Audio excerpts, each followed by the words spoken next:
Good afternoon to everybody. We'd like to thank David Fried for sponsoring this video. It's for his father, Moshe Yitzhak ben Chaim Shlomo, that amongst other things, his neshama should have an aliyah began Eden. I want to thank you very much, Reb David, to wish you a Chag Kasher v'Sameach to you and all your family. The topic that we were speaking about, obviously, is this Shabbat Hagadol.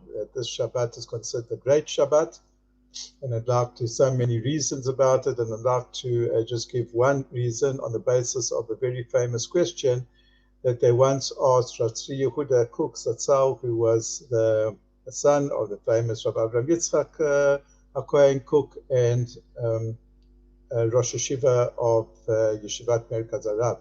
So they asked him, people asked him, why is it that we celebrate Yom HaAtzmaut, that on the day that it is? It's the day in which Ben Gurion, he declared with the cabinet that day, the 5th of May, to be a day of independence. Now, that day, even though the declaration happened that day, but the fact is that that wasn't the end of the story. That was just the beginning of a lot of problems, because the next day, the very next day, all the armies of the Arabs went to war against Israel. So why are we celebrating that day? I mean, that day, nothing really happened. Adarabba, that day in which the declaration was made was a day, again, which just ushered in attacks on the Jewish people. And what Rav Kook was saying said as follows. He says, you know what the miracle of that day is that the first Prime Minister of Israel had the courage to declare a state. That's the miracle. Because when the Torah speaks about the effects of the galut, the Torah always says that the main aspect of galut is not so much, well, of course it is that, besides the actual exile and going into not being in one's own country, is that the effects of the galut is that the Jewish people are filled with terror and with fright.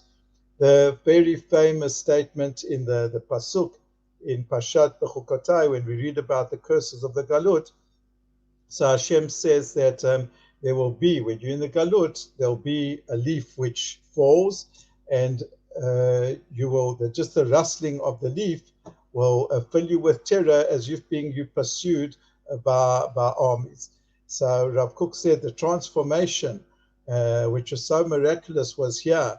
There was a Jewish leader got up, and in front of the whole world, even at the advice or against the advice of even friends of Israel, who told him that it's like suicidal to go and to make such a statement.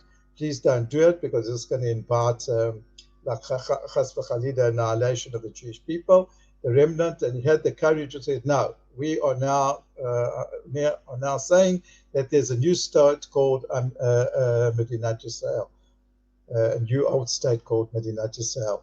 So this was the miracle. This is what we're celebrating in Yom HaAtzmaut. It's the courage of us to say that there's been a change.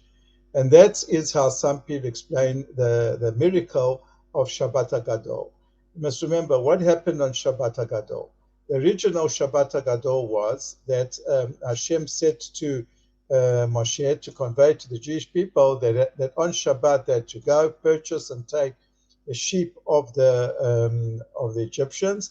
They had to tie it to their beds, and they had to now, for 4 days prior to going out of Egypt, they had to keep it with them. And this was a preparation for, in 4 days' time, they were going to slaughter the sheep, which was the god of the Egyptians. And then afterwards, on the next day, they'd be going out of Mitzrayim.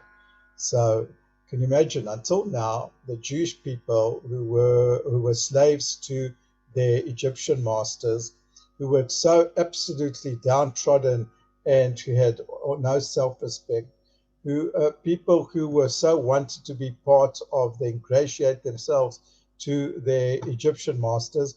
Here they took none other than the god of their masters, of the Egyptians, and when confronted by the Egyptian masters, asking them, what is the purpose of you taking this the sheep, and they would turn around and they'd say, well, we're going to slaughter it.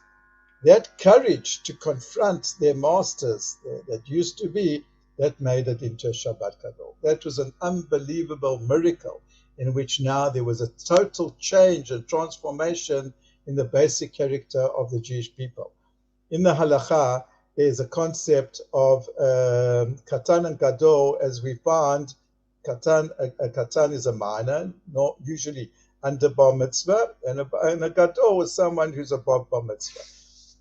In the laws, there's certain laws, monetary laws, that the Gemara in Baba Metzia says that when we say, for example, that if a katan, a minor, finds a mitzvah, he finds a lost object, it belongs to the father. So the Gemara over there says, Rav Yochanan tells us that the concept of minor, katan and gadol, doesn't mean, as far as these laws are concerned, someone who is over 13 and less than 13. But as far as these laws are concerned, it depends on, is the child independent or not? If the child can be 18, if he's living and he is being supported by his parents, so then he's considered, as far as this law is concerned, as a minor. If it's a person of 11 years old or 10-year-old and he's independent, like in the times of the Industrial Revolution, or even like now, in many countries, unfortunately, but people who have to fend for themselves at a very, very young age. So that person who's not supported by his father, adarabba, he might be contributing to his father and to his family, he's considered to be a gadol. So because a gadol means sometimes someone who is totally independent, it's not dependent on the person's age. And that's why it's called Shabbat gadol. The Jewish people, we achieved our independence. And how did we achieve it? In the courage to say that after years and years of enslavement and degradation, we're able to have the courage to look at the masters and to say, no, we're going to take that which is the most precious to you, and we're going to slaughter it. And the people then were so dumbfounded by this newfound courage of the Jewish people that, as the Tur Shulchan Aruch says, they found themselves speechless. Hashem made the miracle that they just couldn't say anything. So that is what makes it a Shabbat Hagadol. That Hashem, that we should go Michal Lechayel. I want to wish everyone a Chag Kasher V'Sameach. Go to.